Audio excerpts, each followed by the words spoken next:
Donc ce qu'on cherche en général, c'est plutôt, l'égalité pour tous si possible et un maximum d'équité le reste du temps. Voilà, on a un programme, qui est défini sur des choses qu'on voulait faire, des choses qu'on a déjà préparées, pour la plupart. Donc on a une bonne partie du travail qui est déjà avancée. Évidemment, il faudra en discuter avec les personnes concernées, si jamais on est élu pour, faire, quelque chose, de bien optimisé, mais c'est déjà bien avancé. Et avant de lâcher le micro, je voudrais juste faire une petite, excuse directe au BCSO qu'on devait voir à cette heure-ci, mais le Weasel News ne nous ayant pas laissé le choix et nous ayant forcé la main sur l'horaire, nous avons été obligés de ne pas nous occuper d'eux et je voulais m'en excuser personnellement. Merci. Au parti ASAP? Et bonjour à tous, merci dans un premier temps d'être venus. Donc nous représentons la liste ASAP. Je suis Thomas Levenson et je suis accompagné de monsieur Charles Miller. Lors de ce mandat, nous avons, le souhait de mettre l'accent sur la sécurité de tous, au quotidien. Donc ça sera à travers un suivi très régulier et une politique, que nous souhaitons adapter à la réalité du terrain. Par ailleurs, nous avons, des projets importants et ce mandat sera l'occasion pour nous de mener des réformes, qui nous semblent importantes, comme, par exemple l'instauration d'un jury populaire, mais on y reviendra plus tard, ou, le statut d'artiste également. Encore une fois, merci d'être venu et puis, c'est un plaisir de pouvoir participer à ce débat qui est, je pense, très important pour la vie politique, sur notre île. Merci à vous pour ces présentations.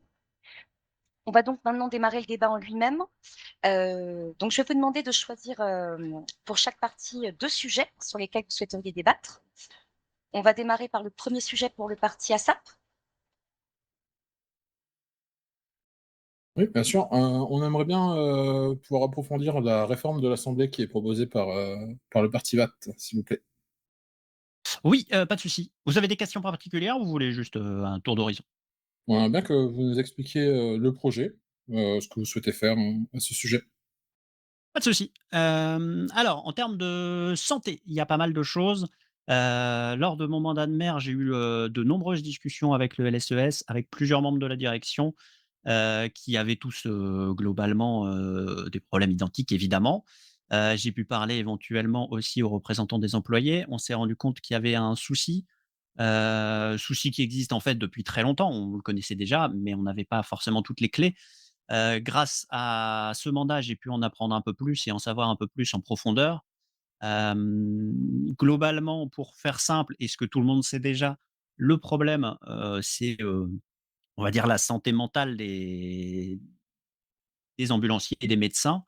C'est un métier très compliqué qui demande, beaucoup d'abnégation, qui demande d'être toujours présent, de bosser sans arrêt. Ils ont très peu de temps pour eux. Bref, c'est un métier qui est, pénible mentalement, qui est souvent un métier de passion, mais qui finit assez vite par être usant et on le voit, on a très peu de médecins, très anciens. Il y en a évidemment, heureusement, mais la plupart des médecins finissent par, se retrouver usés et quitter le métier et partir vers autre chose. Excusez-moi, je me permets juste de vous Oui. arrêter une seconde. J Peur que vous ayez mal compris, je parlais de l'Assemblée. Ah, pas la santé. Ah non, de l'Assemblée, de la réforme de Ah, l'Assemblée. l'Assemblée des représentants? Exactement. Oui, alors, on a effectivement sur l'Assemblée, on a 2 choses. On a le fait de mettre, des personnes qui pour nous sont plus orientées vers les sujets que traite actuellement l'Assemblée, un mis à part. Et on a, bah, justement le fait de déplacer ce sujet vers autre chose, qui sera le Parlement, dont on parlera éventuellement un peu plus tard.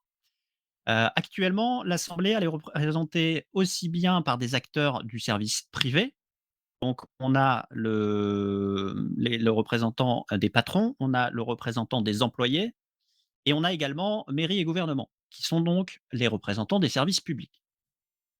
Donc on a un peu de public, un peu de privé Et si vous regardez ce qu'ils font, si vous regardez leurs fiches de poste et leurs affectations, c'est un tout petit peu des lois qui ne sont, somme toute jamais vraiment, utilisées. Il y a très rarement, l'assemblée qui vient, proposer lui-même de nouvelles lois, ça passe souvent par ailleurs. Et ensuite, vous avez des choses qui concernent, vraiment plutôt le privé et qui n'a pas vraiment de rapport avec, la politique.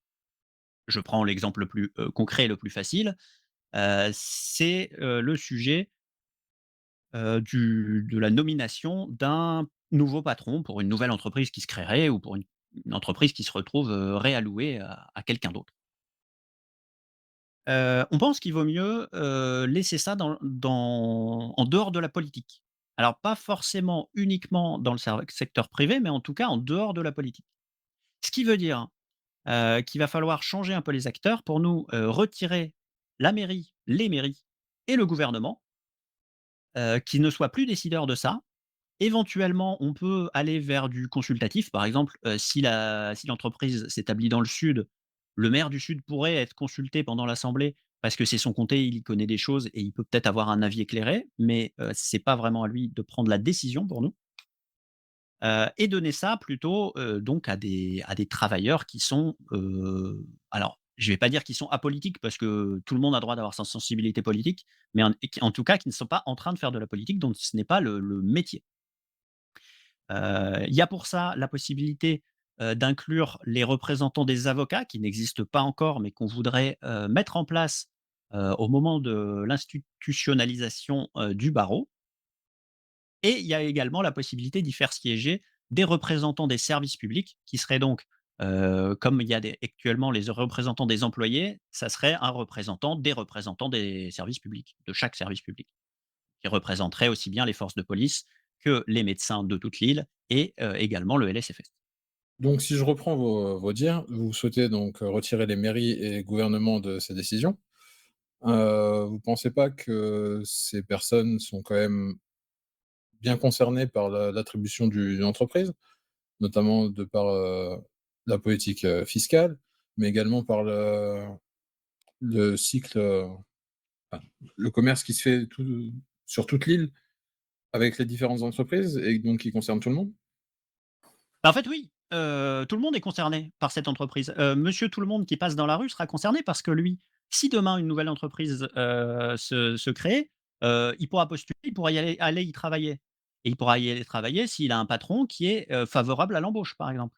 Donc est-ce qu'il faut demander, à plusieurs millions de personnes, leur avis? Je suis pas sûr. Est-ce qu'il faut le demander particulièrement au gouverneur ou, au maire? Bah, je suis vraiment pas sûr non plus parce que la politique fiscale, elle est purement, mathématique. C'est-à-dire qu'actuellement, la politique fiscale, c'est dire, bah, tiens, on va prendre autant d'impôts, c'est dire, bah, tiens, on va rembourser autant d'impôts et cetera, en fonction des résultats des entreprises.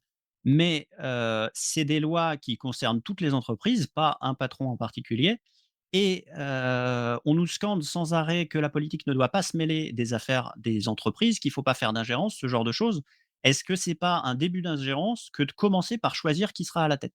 Moi, je pense que, sans aller jusque-là, je pense que si on ne veut pas que la politique se mêle des affaires, du privé, elle ne doit pas non plus se mêler en amont des affaires du privé. Alors moi, j'ai quand même l'impression que c'est un peu contradictoire ce que vous nous dites, parce que vous dites que tout le monde est concerné par l'attribution d'une entreprise. Je l'entends tout à fait, mais vous décidez donc de retirer les personnes qui sont élues par le peuple, ce qui est complètement contradictoire avec ce que vous venez de dire juste avant. Oui, les personnes sont élues par le peuple, mais bah, elles sont élues pour, les attributions qu'on leur donne, qui sont écrites dans la loi. Notamment, elles sont élues pour, par exemple, pour le gouvernement, pour gérer les lois. Le rôle du gouvernement, dans sa fiche de poste, ce n'est pas d'élire un nouveau patron. Ça, c'est une dérivée de parce qu'il est dans la Assemblée des représentants. Alors oui, c'est en partie son rôle, mais on n'élit pas un gouverneur pour choisir un patron. On élit un gouverneur pour, gérer les lois. On élit un maire pour s'occuper de la ville, pour s'occuper, éventuellement des arrêtés, pour s'occuper de l'événementiel et de la gestion de ses finances. Si on part là-dessus, on peut demander au gouverneur et au maire pour chaque décision de chaque chose qui se passe, comme ils sont élus par le peuple, on pourrait leur poser la question. Est-ce que, les patrons vont demander au maire s'ils embauchent une personne de plus ou pas? Est-ce qu'ils vont plutôt aller vers, 10 employés ou vers 15 pour commencer? Non, ça c'est le problème du privé et même si les personnes sont élues, ça ne veut pas dire qu'elles doivent, heu, prendre des décisions pour chaque décision qui se passerait en ville. Je vais maintenant demander au parti, BAT d'aborder un sujet qui lui tient à cœur et sur lequel il souhaiterait débattre avec le parti ASSAP. Oui, on est assez intéressé par la partie du programme, qui parle de l'augmentation du nombre d'audits financiers et l'accompagnement des structures. On aimerait savoir ce qui vous motive à aller par là et ce que vous entendez par l'accompagnement des structures. Alors, en ce qui concerne les audits financiers, c'est déjà une, prérogative du bureau du procureur de le faire. Nous, ce qu'on aimerait, et bien, c'est, d'en tirer, une au hasard, alors que ce soit service, public, entreprise, association ou alors, micro ou auto-entreprise aussi, et de pouvoir faire, ces audits, un maximum de fois, pour qu'il y ait de la transparence, pour que, les employés puissent, voir aussi que, tout va bien dans leur entreprise. Le but était là. Et en ce qui D'accord. concerne l'accompagnement, hein, c'était ça. Oui. Heu, Au niveau de l'accompagnement, ce qu'on veut, c'est que s'il y ait une erreur, que le bureau du procureur puisse le signaler à la structure concernée. Et que, cette structure, puisse, se mettre en conformité, avant qu'il y ait, tout procès, sauf, si vraiment il y a manquement grave. Mais, le but du jeu, c'est, un accompagnement, plus dans le conseil que, dans le pénal tout de suite. D'accord, un peu plus de tolérance finalement. Bah, après tout dépend, tout va dépendre des manquements aussi, qui sortent de l'audit forcément. Mais oui, plus que des amendes administratives, essayer de les accompagner pour que les erreurs ne se reproduisent pas. D'accord et vous parliez de transparence, c'est intéressant, il y a une liste qui a été présentée récemment, par le bureau du procureur. D'après ce que les informations qu'on aurait eues, ça aurait été des problèmes d'ISF. On a été très étonnés de voir le nom du gouverneur adjoint sur cette liste. On sait également qu'il y a des agents des services publics, en tout cas j'ai au moins un nom, d'agents qui, suite à ces problèmes avec le bureau du procureur, s'est fait licencier parce qu'il avait une ligne sur son casier. Est-ce que, vous pouvez nous donner un peu de transparence du côté de monsieur Villard? Ah bah, c'est moi qui y réponds, donc c'est moi le premier concerné. Vous pensez bien que s'il y a eu des problèmes, je ne serai pas là, forcément. Donc ça a été réglé avec le bureau du procureur en direct, même avant la convocation au final. C'est juste, soit un oubli de ma part, soit un bug informatique, je ne pourrais pas vous dire. Mais ça a été réglé, j'ai payé mon dû, et il y a pas de problème là-dessus. Très bien. Eh bien, merci. Je propose maintenant au parti, ASSAP d'aborder, le second sujet de leur choix. Oui, on aimerait bien, plus d'éclaircissements sur la mise en place, enfin la création plutôt, d'un système de parlement. Comment vous souhaiteriez le mettre en place? Qui vous verriez dans ce parlement? Et quel sera plus en détail les prérogatives de ce dernier? Pas de souci, c'est effectivement un point phare de notre programme, c'est quelque chose qui nous tient à cœur. Vous êtes pas sans le savoir, sans le ne enfin, vous le savez tous, en termes de politique, il y a un désintérêt certain d'une partie de la population. Il y a un désintérêt aussi d'une partie de la politique, on va dire. Il y a des partis qui se créent, ils tentent de faire un gouvernement, ils s'en vont. Et on voudrait essayer de trouver un système qui permet d'impliquer un peu plus, les politiques dans la politique. Et un système qui permettrait éventuellement aussi, d'accorder un peu plus de voix au second, au troisième, peu importe, en tout cas aux personnes qui ne sont pas, directement, élues. Parce que quand vous faites un vote et qu'une personne, mettons, est élue à, 51 et l'autre à 49, c'est déjà arrivé d'avoir des chiffres aussi proches. Bah, au final, il y en a un qui représente quand même à peu près la moitié de la population, mais qui n'a, rien à dire, qui n'a pas son mot et on pensait que c'était intéressant, qu'ils aient quelque chose à faire, qu'ils aient une possibilité. Ça ne veut pas dire qu'ils vont remplacer évidemment l'élu. Donc le parlement, on a plusieurs solutions possibles. Il y en a une qui serait la proportionnelle totale. C'est pas forcément celle qui sera retenue parce qu'il faudra qu'on en parle encore une fois avec tous les concernés, pour voir aussi ce qu'en pensent les gens en dehors du parti. C'est important, je pense, de ne pas, se fermer uniquement à des gens qui ont déjà les mêmes idées que nous. En tout cas, la proportionnelle, par exemple, ça serait de dire à chaque élection, les pourcentages sont transformés en, on va appeler ça des points pour simplifier, en points. Si vous faites 40 à l'élection, vous avez 40 points. Et ces 40 points, c'est des points que vous pouvez mettre dans des votes pendant le Parlement. C'est-à-dire que quand vous allez au Parlement, le Parlement propose des lois, n'importe quelle partie du parlement. Par exemple, ASAP sera éventuellement, enfin évidemment, au parlement puisque vous avez au minimum de mairies. Quelqu'un de la mairie vient, quelqu'un d'ASAP vient et il dit: «Voilà, j'ai une loi, je voudrais proposer ça, je voudrais que le gouvernement le mette en place ou au moins qu'on y réfléchisse et qu'on fasse évoluer le débat, la scène politique». Il y aurait débat, il y aurait, des gens qui réfléchiraient. Tous ces débats seraient publics, le Weasel News serait bien évidemment invité, mais le public pourrait venir également. Si les gens sont intéressés, ils peuvent venir. Il n'y a rien de secret à faire évoluer la politique et ça permet à tout le monde de savoir un peu, ce que pensent les différents partis. Donc ça permet aussi aux gens de s'intéresser un peu plus. Une fois que le débat est terminé, que tout le monde, a dit ce qu'ils avaient à dire, que les arguments et les contre-arguments ont été passés, on passe à un vote et en fonction, des pourcentages et des points qu'ont chacun, le vote serait fait ainsi. Donc par exemple, un parti qui aurait 40 de votes à une mairie, obtiendrait 40 points. Il voterait pour 40 points. S'il dit oui, 40 points seraient ajoutés au oui.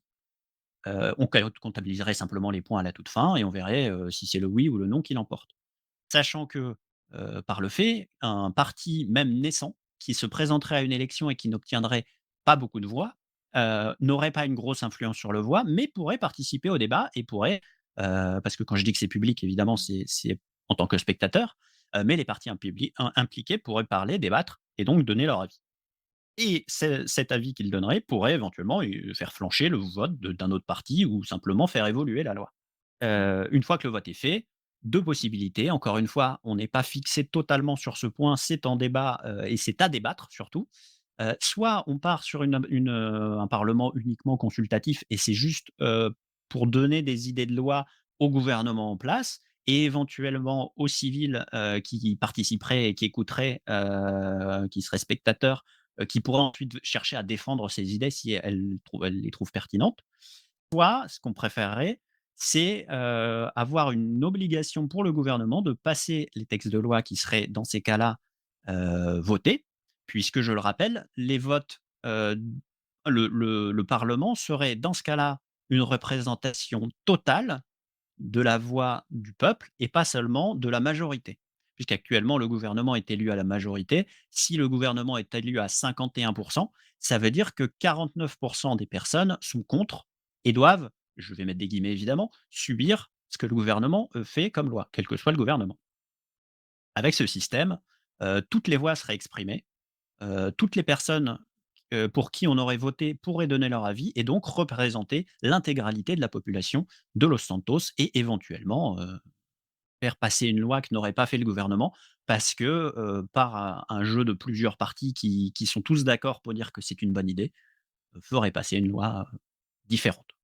Vous n'avez pas peur alors, si c'est consultatif, c'est quelque chose qui est déjà possible pour, tout le monde.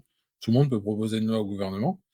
Si maintenant vous souhaitez mettre en place, la partie où la loi serait obligatoirement promulguée, vous n'avez pas peur que cela complique grandement l'établissement des lois et le délai pour établir les lois? Alors, le délai pour établir les lois, non, parce que si le parlement vote une loi, je pense que c'est intéressant d'avoir les juges qui seraient sur place et qui valideraient pendant le débat ou avant d'ailleurs, mais qui valideraient le texte de loi avant comme quoi il est, légal et donc à partir du moment où il est voté «oui» et qu'il est légal, il peut être appliqué instantanément. Il n'y a pas besoin d'attendre 3 mois pour l'appliquer. Et ensuite pour le côté, oui, vous avez, quelque chose à dire par Non, rapport à allez-y, ça? allez-y, allez-y. Et ensuite pour l'autre côté de la question, s'il est uniquement consultatif, on peut le faire. Oui, c'est déjà fait et il y a pas mal de gens qui en parlent au gouvernement, qui posent leurs propres doutes. J'ai l'exemple, par exemple, d'un juge qui a dit, à un gouvernement: «Voilà, il y a cette loi qui n'est pas conforme. Il y a un problème sur cette loi, il faudrait changer un mot pour qu'elle devienne, conforme».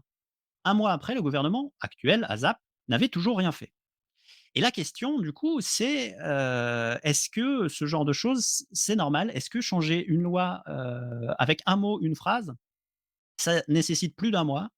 Est-ce que, ça devrait pas être fait plus vite que ça? Parce que si en plus, je le rappelle, un juge, donc quelqu'un qui établit que la loi pose problème. Et pour le coup, n'importe quel citoyen peut parler au gouvernement, mais le gouvernement n'a aucune obligation de l'écouter. Et le Parlement permettrait de redonner du pouvoir et aux politiques et au peuple qui pourraient se rapprocher de partis qui ne sont pas au pouvoir pour faire entendre leur voix et pour faire, passer des lois ou changer des lois, qui devraient l'être. Et concrètement, le Parlement serait composé de tous les partis, d'un certain nombre de personnes par parti? Comment vous souhaitez faire fonctionner ça? Parce que pour rassembler tout le monde à chaque fois, ça peut être compliqué justement. Comme je le disais, le but, c'est de donner un pourcentage de voix en fonction des élections. Donc ça serait, le nombre de partis qui s'est présenté aux différentes élections.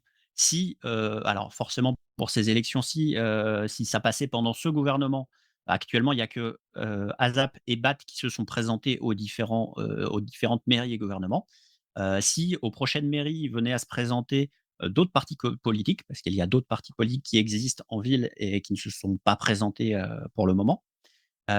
Si ces autres partis politiques venaient à se présenter, ils gagneraient automatiquement, des voix en fonction du pourcentage qu'ils feraient.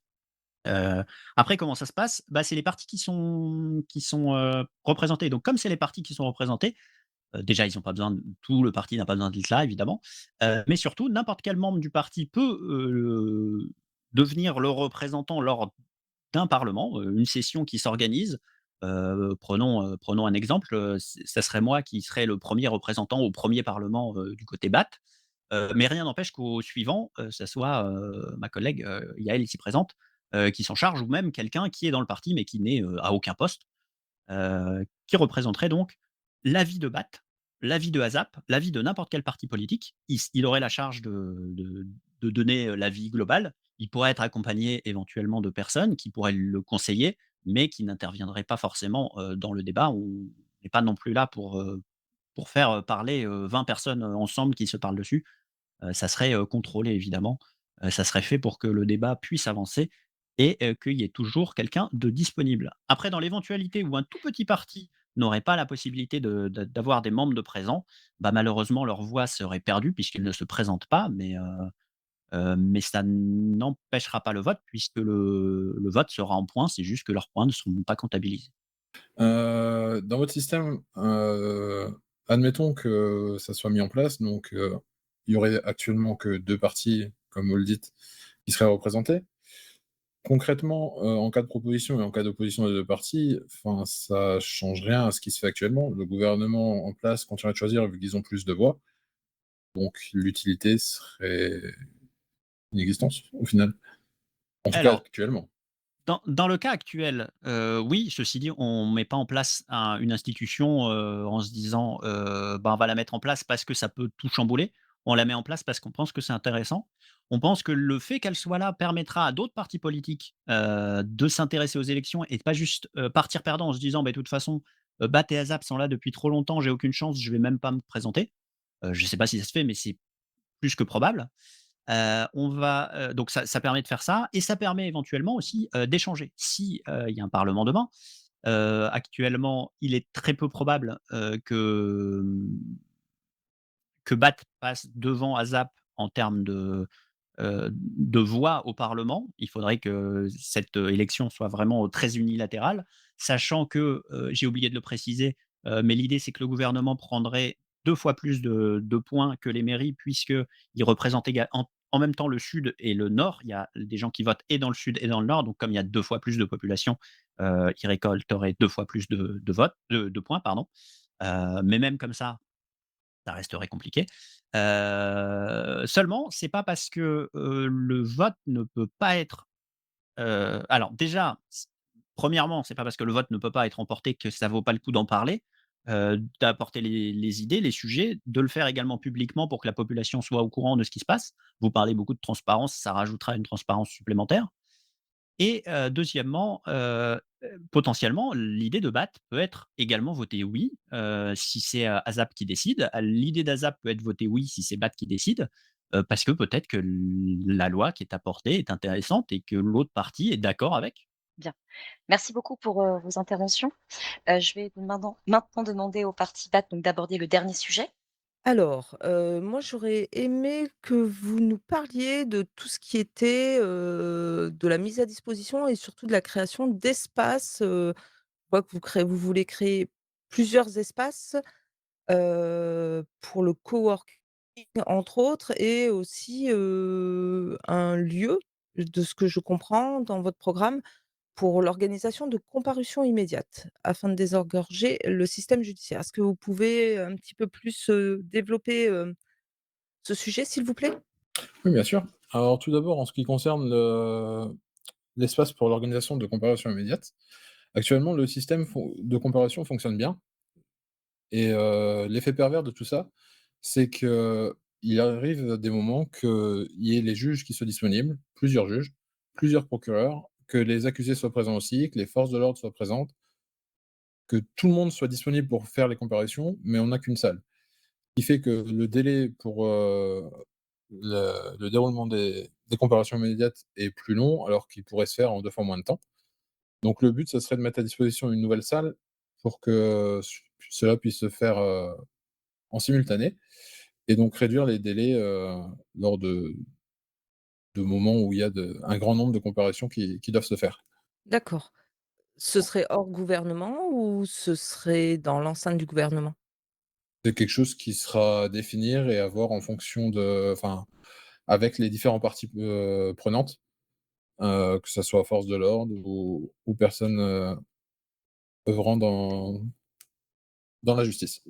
Oui, parce que ce serait Donc quand même procureur. dommage, il me semble, de le faire, dans une salle, commune ou dans un coin. C'est pour ça que je vous pose la question, parce que comme c'est une mise à disposition, c'est du coup pas une création, de bâtiment, on est d'accord? Dans un premier temps, ça serait une mise à disposition. Après, si on a la possibilité de créer un bâtiment, enfin de rénover un bâtiment pour en faire un deuxième tribunal, c'est quelque chose qui pourra se faire ensuite. L'idée, c'est de l'expérimenter et de voir comment ça fonctionne. Il y a pas de raison que ça fonctionne mal. Donc le but, c'est d'avancer et à terme, proposer un nouveau bâtiment pour cela. En plus de celui existant, évidemment. D'accord. J'ai du mal à visualiser en fait, cet espace puisque si c'est une salle de réunion, par rapport à la distance, on va dire convenable et convenue, entre, par exemple, un accusé et une victime ou le public même puisqu'on sait que les comparutions immédiates sont actuellement, ouvertes au public. J'avoue avoir un petit peu du mal à visualiser, cet espace-là. Alors, en ce qui concerne l'espace, notamment entre la victime et l'accusé, lors de comparution immédiate, c'est le procureur qui défend l'accusation et l'accusé qui est, d'autre part. Donc il y a largement la place dans une salle pour mettre, d'un côté et de l'autre, l'accusé et son avocat ainsi que le bureau du procureur et d'un autre côté encore le bureau du juge. Il faut pas un espace excessivement grand pour cela. Et rien n'empêche, dans une salle de convier la presse notamment, pour que cela reste, ouvert au public et que les communications puissent se faire. D'accord, donc même autour d'un bureau, ça pourrait se faire pour vous, Ouais, l'idée c'est peut-être? pas d'avoir une salle exiguë non plus, mais c'est largement possible de trouver un espace suffisant. Pour votre espace de coworking, c'est, votre projet, c'est que du coup les autos et les micro-entreprises puissent, avoir un espace à eux de travail, si j'ai bien compris?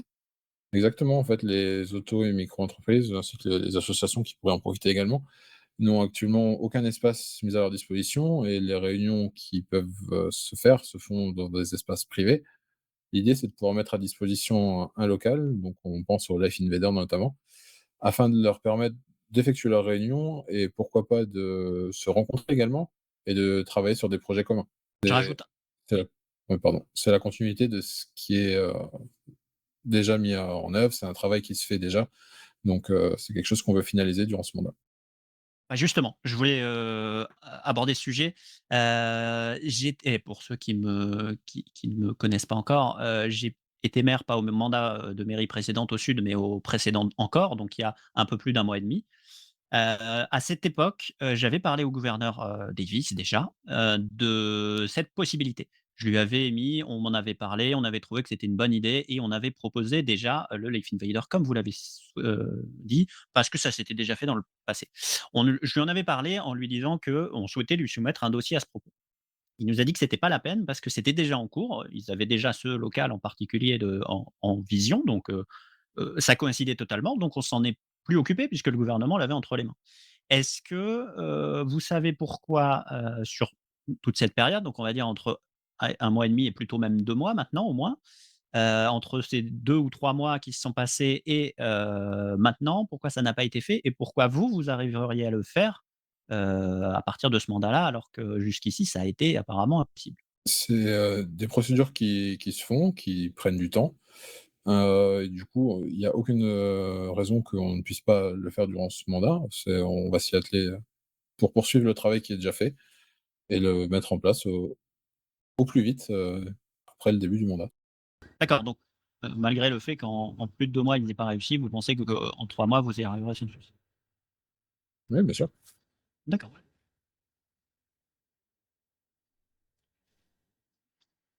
Bien, merci beaucoup pour ces échanges entre vos 2 parties. Nous allons maintenant passer à la partie, questions citoyennes. Donc, on encourage tous citoyens, cherchant à poser des questions aux partis se présentant à venir. Que ce soit le bilan du gouvernement ASAP sortant, les programmes des mairies ASAP élus ou même votre programme, monsieur Levenson, vous faites la part belle aux services publics et aux entreprises. Mais il n'y a jamais rien concernant directement les travailleurs. Doit-on y voir un désintérêt pour les travailleurs qui contribuent grandement à la richesse de l'île? Estimez-vous que le monde du travail n'a pas besoin que l'on s'intéresse à ces problèmes de contrats, de ratios, de quotas, de pression du chiffre ou de burn-out? Du coup, comme je le disais dès le départ, lors de la petite présentation, d'un point de vue sécurité, on met l'accent sur la sécurité déjà de tous les civils. Vous parlez également des différents bilans. Je tiens quand même à rappeler que durant mon mandat à la mairie de Los Santos, j'ai notamment fait un forum de l'entrepreneuriat, donc pour mettre en avant justement le travail des citoyens, ainsi qu'un speed dating pour mettre, en lumière les entreprises et faire en sorte que ces dernières puissent trouver de nouveaux employés et ainsi permettre également aux demandeurs d'emploi de se rapprocher du travail. En ce qui concerne les besoins des employés, c'est quelque chose qui est important, vous avez tout à fait raison et il y a notamment la commission employée qui est en place et qui a toutes les dispositions pour faire entendre la voix des employés et on sera toujours à l'écoute de ces derniers. Oui, mais vous, en tant qu'éventuel futur gouverneur, vous n'avez pas de vision pour les travailleurs, pour les problèmes des travailleurs, Les problèmes de travailleurs, vous entendez quoi exactement? les problèmes au niveau des différences de contrat, des pressions sur les chiffres qui entraînent des burn-out, etc. Je pense que c'est des problèmes qui sont plus individuels et spécifiques qui peuvent être spécifiques en tout cas à chaque entreprise. Et la plupart des problèmes, notamment comme vous dites, de pression de chiffres, de burn-out, tout ça, peuvent se régler la plupart du temps par la discussion. Il y a quand même des textes qui sont faits pour l'ensemble de la population, y compris les travailleurs. Donc, encore une fois, si des problèmes généraux sont mis en avant, on sera toujours à l'écoute et on fera tout notre possible pour les régler. Il n'empêche que les problèmes des travailleurs en entreprise privée, comme je viens de dire, c'est des entreprises privées et sont quand même, autonomes dans l'établissement de leurs règles, intérieures. Très bien, je vous remercie. Et bonjour messieurs, dames, donc je me présente Jason White. Moi j'aurais une question, enfin moi plusieurs questions à poser à la liste BAT si vous voulez bien. La première question, c'est par rapport aux entreprises du Nord, que représentent-elles pour vous et est-ce qu'elles ont une importance dans la politique? Bonjour monsieur, hem, je peux vous répondre donc déjà, est-ce qu'elle a une importance? Oui, parce que je travaille, actuellement dans une entreprise du Nord, donc très clairement oui, elle a une importance, bien sûr. Toutes les entreprises du Nord et du Sud ont de l'importance et si votre peur c'est que, ça ne soit que les entreprises du sud qui soient écoutées. J'espère, que le fait, seulement que je travaille dans le nord, vous rassure. Alors, le souci, c'est pas de me rassurer ou non, et ce n'est pas une peur en question. C'est-à-dire qu'à l'heure actuelle, pendant une semaine, vous avez eu le temps de faire le tour des entreprises, que ce soit sud ou nord, mais bizarrement, j'ai moi-même vu en travaillant à YellowJack que votre liste n'a fait aucune démarche auprès de nous pour venir se présenter ou même présenter leur mandat, ainsi qu'aux Zombicar ou aux Glinging Squid. Alors, j'ai rencontré des gens, dans les super établissements, lors de mon travail, pour autant, et du coup, on a pu discuter un petit peu. Pour autant, malheureusement, vu la semaine, qui était un tout petit peu spéciale et j'imagine que vous pouvez le concevoir. Nous n'avons pas eu le temps et nous nous excusons bien sûr de ne pas avoir vu encore toutes les entreprises. On a encore 2 jours, on espère pouvoir avoir, la possibilité, de voir toutes les entreprises. On avait commencé, effectivement par le sud parce que, une liste BAT s'était présentée, au nord lors des dernières municipales et nous avions eu déjà des échanges pas que municipales d'ailleurs, puisqu'on a eu des remontées sur justement, des problèmes aussi, qui touchent le gouvernement. Du coup, on en a, effectivement, on a privilégié, si c'était, votre question, au tout début, le sud qui n'avait pas été rencontré, ces dernières semaines. Ça n'empêche qu'il nous reste encore 2 jours et on espère que les entreprises qui ont été contactées, nous répondront. Pour ceux qui ne nous ont pas répondu, puisque c'est le cas et continuer à prendre encore des rendez-vous, lors, de ce week-end qui va être sûrement très chargé pour tous. D'accord. Alors du coup, maintenant ma deuxième question, c'est par rapport au pôle santé. Vous dites Oui. vouloir, avoir une tenue d'horaire d'ouverture régulière et la plus vaste possibilité pour soigner au mieux la population. Ce qui est très louable, je vous l'accorde. Sauf qu'à l'heure actuelle, les hôpitaux ont déjà des difficultés pour recruter. Est-ce qu'il faudrait en plus qu'ils fassent la fine bouche pour pouvoir recruter des personnes sur, leurs certains horaires? Pas du tout, pas du tout, ça fait partie déjà de la politique de santé, actuelle. Très sincèrement, le but, c'est pas de forcer des médecins à, ouvrir un hôpital. C'est simplement qu'on donne et qu'on essaye de travailler ensemble et de collaborer pour, trouver les meilleures solutions pour que l'hôpital du nord et du sud puisse, être ouvert, régulièrement. Ce qui est le ce qui est le cas d'ailleurs, au LSES, ces derniers jours. D'accord, et ensuite, du coup, je vais venir pour une question au niveau du congrès. À l'heure actuelle, vous voulez faire une étude, d'une réforme sur le système de santé et de protection de la santé mentale et physique du personnel. Sauf que, à ma connaissance, si le congrès est mis en place, vous ferez retirer l'article 3.8 du CETA qui, je le mentionne, fait, alors attendez, excusez-moi, je reprends mes termes. Le congrès fait retirer l'article 3.8 du CETA, fait mention des personnes victimes de troubles physiques ou mentaux. Vous souhaitez donc aller à l'encontre de leur décision ou pas? Heu, alors, par congrès, vous entendez parlement? Oui. Alors je suis pas sûr d'avoir compris, exactement votre, question. En quoi le fait d'incorporer un nouveau, le fait d'incorporer une nouvelle institution, retire une loi? Alors, il ne requiert pas une loi. C'est à l'heure actuelle, ma question est la suivante. Est-ce que le Parlement fera retirer l'article 3.8 du CETA qui fait mention des personnes victimes de troubles physiques ou mentaux? Est-ce que vous souhaitez aller en encontre de leur décision ou pas? Alors j'ai pas là comme ça, à brûle-pourpoint, j'ai pas forcément la réponse à la question. Ceci dit, n'importe quelle personne, heu, qui serait au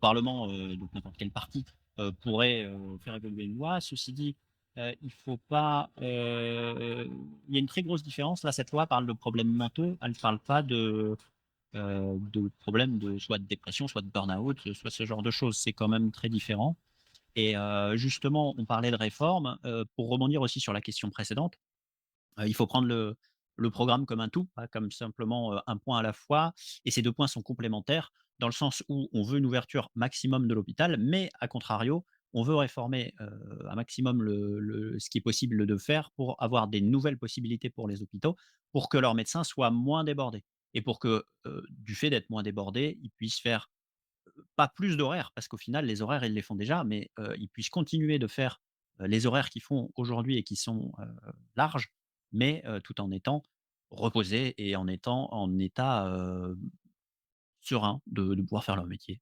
D'accord, mais à l'heure actuelle, je le répète encore une fois, c'est que les hôpitaux, que ce soit sud ou nord, ont de grosses difficultés enfin, à pouvoir recruter de nouveaux personnels, en sachant que d'une, leur système de formation dure quand même assez longtemps et que une personne qui vient d'arriver ne peut pas gérer un patient à lui tout seul, il faut au minimum qu'il soit deux. Donc, à l'heure actuelle, je suis désolé, mais sauf si vous voulez recruter des personnes qui seront là H24 pour ouvrir les hôpitaux, ça sera impossible de pouvoir augmenter la taux de présence sur un hôpital. Effectivement, la formation actuelle est très longue, ça on le sait. On sait que c'est un des problèmes qui empêche aux hôpitaux de se développer trop en termes d'effectifs parce qu'effectivement, ils ne peuvent pas recruter 8 personnes par, semaine.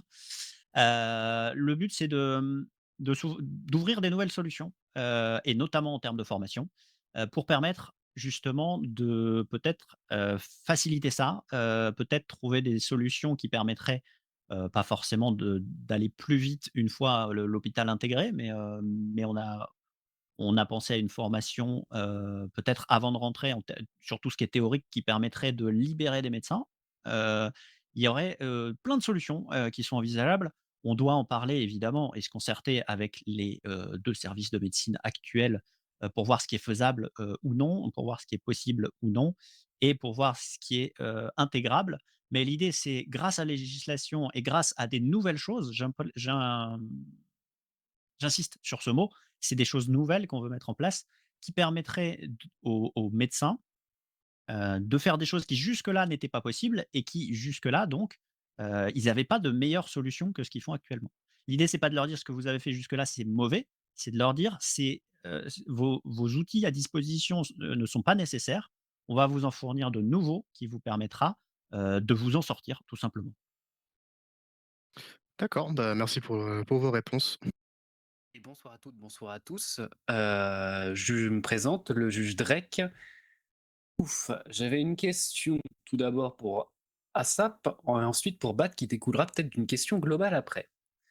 Ma première question pour ASAP, vous parlez de poursuite de la réforme de la justice avec la mise en place d'un jury populaire lors de certains procès pour crime. Ma question est, n'avez-vous pas peur que de laisser des civils sans connaissance judiciaire laisser gérer les procès les plus gros ne soit pas une erreur, contrairement à laisser un juge qui a le devoir de neutralité et d'impartialité le gérer? Alors, déjà bonjour, merci pour votre question.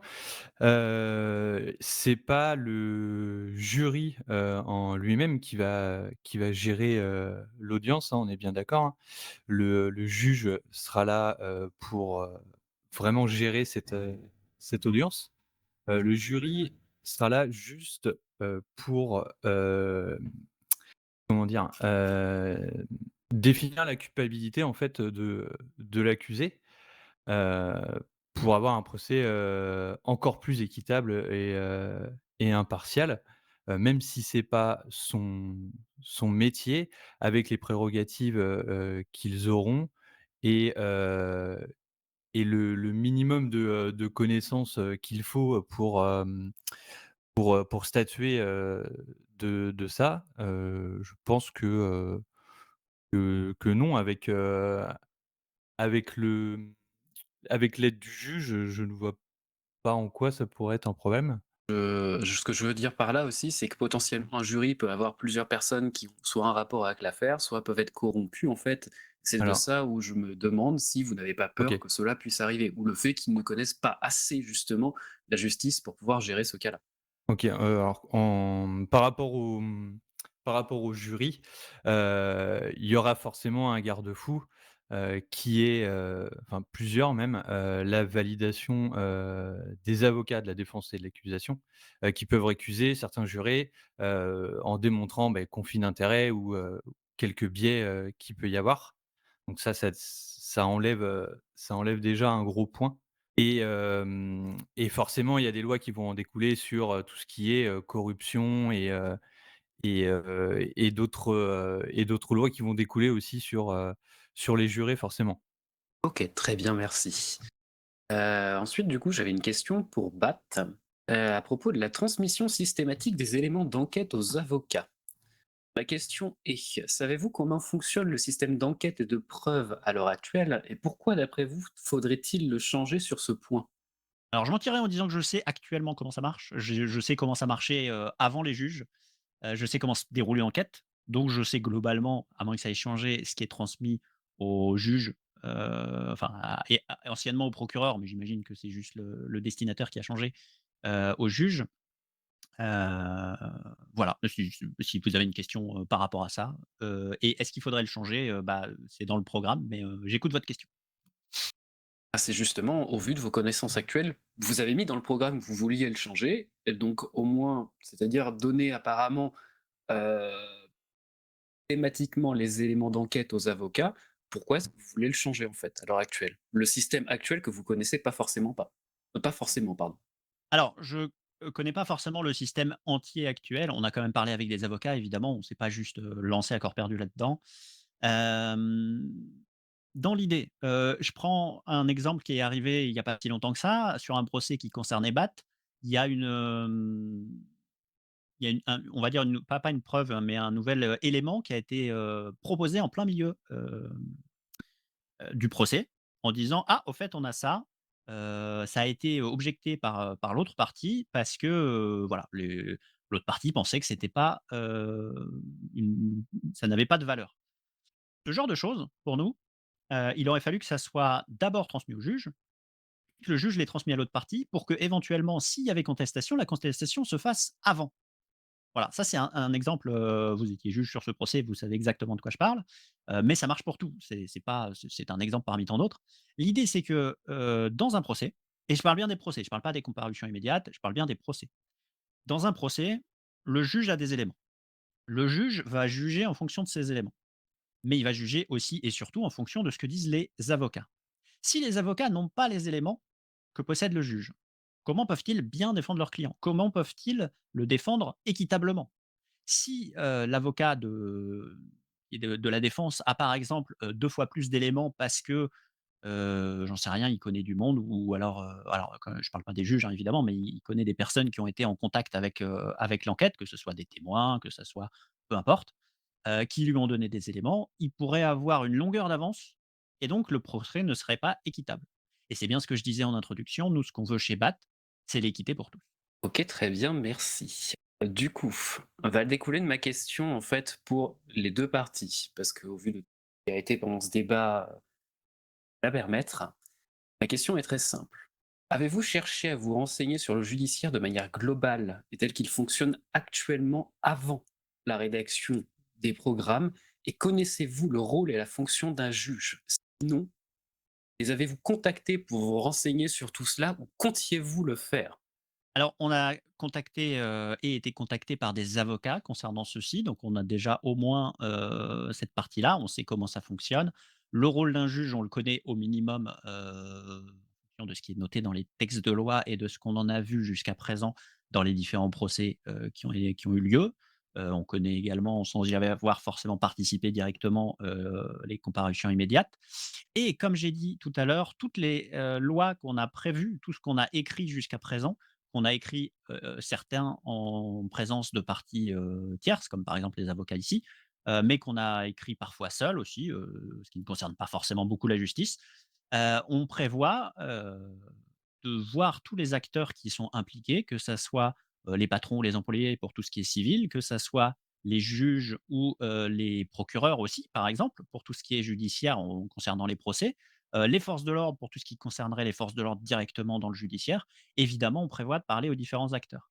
Après, on sait également que, pour le cas des juges en particulier, c'est compliqué, de parler avec des juges, en n'étant pas au gouvernement, de sujets particuliers sans, on va dire, créer des potentiels problèmes plus tard en cas de jugement pour éviter de détruire leur neutralité et leur conflit d'intérêts. Donc on préférait le faire une fois au gouvernement pour le cas des juges en particulier. Ok, très bien. Et pour répondre, à votre question, oui, on s'est renseigné sur, comment fonctionnait, la justice et j'ai eu l'occasion d'échanger avec, un membre du bureau des juges, notamment au niveau de la poursuite de la réforme de la justice que nous souhaitons, afin de voir, l'avis qu'il pouvait avoir, sur cette question. Et très bien, merci. Au passage, pour vous répondre, le bureau du juge peut toujours répondre, il n'y a pas de souci. On essaie de manière neutre, mais tant que si vous proposez une proposition de loi, on ne donnera pas notre avis dessus, mais on pourra vous dire si jamais le cadre légal est OK. Et c'est juste pour ce détail, qui a été dit. Voilà. C'est tout pour moi. Merci à vous. Oui, le problème, c'est pas le cadre légal, c'est le contenu de la loi et son utilité. Merci, en tout cas. Donc j'ai une question pour le parti ASAP. Dans votre programme, vous avez écrit travailler, enfin un travail régulier sur le code judiciaire en collaboration avec les services concernés. Moi, à propos des services concernés, avec les services concernés, je me demandais pourquoi est-ce que vous faites une telle séparation? Vous pensez pas qu'avoir aussi le point de vue des autres partis politiques, des avocats ou même l'entièreté de la population, serait pas bénéfique à l'élaboration de loi?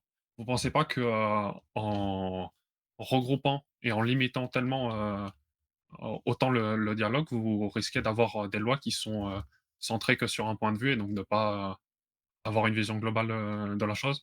Comme j'ai pu le dire un peu plus tôt, les propositions de loi sont possibles pour tout le monde. Donc on sera évidemment toujours à l'écoute de tout ce qui peut être proposé et on en discutera avec toutes les personnes qui souhaitent le faire. Maintenant, quand on parle des services concernés, évidemment, on entend forcément, tout ce qui est justice et forces de l'ordre, parce que c'est les premiers concernés par, le code judiciaire notamment, vu ils l'utilisent au quotidien. Et donc vous pensez pas que les avocats sont, très concernés par, le code judiciaire notamment? Et du même point de vue, les autres partis politiques, vous avez pas à les écouter non plus?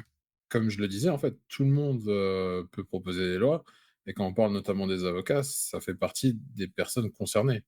On peut considérer que les avocats ne soient pas un service à proprement parler, mais ça fait partie, comme je le dis, des personnes concernées et qui utilisent très, très régulièrement le code judiciaire et donc évidemment, ils seront consultés, pour les mises à jour, si nécessaire, du code judiciaire, encore une fois. OK, donc cette ligne-là, vous venez de me confirmer à l'instant que vous avez bien l'intention d'aller voir les avocats, d'aller, les écouter. Peut-être pas tous, hein, parce qu'il y en a quand même, beaucoup, mais au moins d'aller en écouter, on va dire au moins une bonne moitié et pas d'en écouter juste que quelques-uns ou de même, ne pas en écouter? Comme je le répète, on sera à l'écoute de tout le monde. On est, si on est au gouvernement, c'est pour représenter le peuple et on est à l'écoute de tout le monde, tous ceux qui pourraient proposer des lois et qui peuvent être concernés par le code judiciaire. Et même ceux d'ailleurs qui ne seraient pas concernés, au quotidien par le code judiciaire, mais qui, trouveraient des améliorations à ce dernier. Alors, ouais, donc vous dites que vous êtes à l'écoute de tout le monde.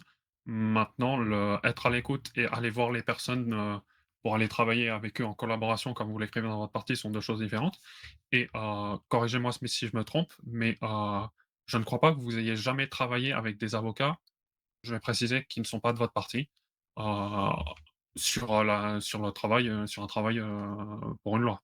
Quand je dis vous, je parle du parti ASAP en général. Oui, mais là, on parle de nous, on parle pas du parti en général. Si on est élu, on sera au gouvernement et c'est pas parce que sur les mandats précédents, ça a pas été fait, que ça nous empêchera de le faire à l'avenir. Sur ce point, je vous l'accorde, c'est pas parce que ça n'a pas été fait que vous le ferez pas à l'avenir, mais c'est parce que ça n'a pas été fait qu'on peut douter que ça sera fait. Mais c'est tout bon, j'ai pas d'autres questions moi. En vous souhaitant une bonne soirée. Monsieur Auguste, patron d'Evol. Je suis accompagné notamment de mon représentant employé. J'ai une question pour, du coup, la tête de liste du parti BAT, notamment sur la gestion de votre agenda. En effet, vous parliez au tout début de la séance sur les excuses que vous faites au BCSO de ne pas avoir pu venir. Vous avez parlé à maintes reprises du fait de vouloir écouter l'ensemble des travailleurs. Moi, j'ai une question pour vous. Vous aviez rendez-vous avec nous mercredi soir à 22h30. Que je sache, à l'heure actuelle, je n'ai eu ni d'explication sur pourquoi le rendez-vous n'a jamais eu lieu, ni d'excuses pour le fait qu'il n'ait jamais eu lieu. Donc je me suis permis aujourd'hui de venir ici, devant tout le monde, poser cette question, vu que je savais que vous seriez présent justement à ce moment-là. Donc j'aimerais savoir si c'était normal que j'ai pas eu de nouvelles, sur ce Non, rendez-vous-là? c'est complètement pas normal. Je m'en excuse, très sincèrement. J'avoue que c'était pas moi qui devais y aller à la base, donc c'est une erreur d'équipe. Il y a eu un problème, très sincèrement. Je suis vraiment désolée parce que pour le coup, pour moi, votre entreprise, avait été vue, et je suis vraiment encore plus confuse du coup, du fait que, ça n'a pas été le cas et que j'ai pas eu de retour par rapport au fait que personne, n'était venu dans votre entreprise alors qu'on avait rendez-vous. Je suis complètement désolée. Je peux pas le dire, autrement pour le coup et je Il y a m'en pas de souci. excuse, personnellement pour le coup parce que, véritablement et si vous le voulez encore, je suis disponible, ce week-end pour qu'on puisse se voir et qu'on puisse échanger ou maintenant si vous voulez, sur le sujet. Eh beh, écoutez, ça sera avec grand plaisir que j'aurai votre appel. En tout cas, je vous souhaite très, très bon courage pour la suite de votre organisation, justement de campagne, parce que vous en avez bien besoin. Merci beaucoup, bonne soirée. Merci beaucoup monsieur. Excusez-moi encore. Hem, on va clôturer ce débat. Je Whistle News tient à remercier les candidats, qui ont accepté, de nous accorder leur temps pour l'organisation de cet événement. On tenait aussi à préciser qu'on on tenait, à organiser ce débat parce que ça nous paraît important, de, pouvoir vous faire dialoguer entre parties et c'est pour ça qu'on tenait absolument à ce que vos 2 parties soient là et soient présents à cette heure-là. C'était important pour nous et pour montrer que la politique vit sur cette île. Voilà. Bah, écoutez, merci beaucoup d'avoir été présents. Merci aux parties et puis bonne soirée à vous. Merci, beaucoup au Weasel, d'avoir organisé ça malgré, la situation et merci à tous ceux qui sont venus, pour nous écouter et pour pouvoir échanger avec nous. Merci à tout le monde, je vous souhaite une bonne soirée et je tiens à remercier aussi, toutes les entreprises, qui ont répondu présentes, pour nous recevoir. Ce fut un grand plaisir, en termes d'échange, ce fut très instructif. Voilà. Merci à tous et bonne soirée.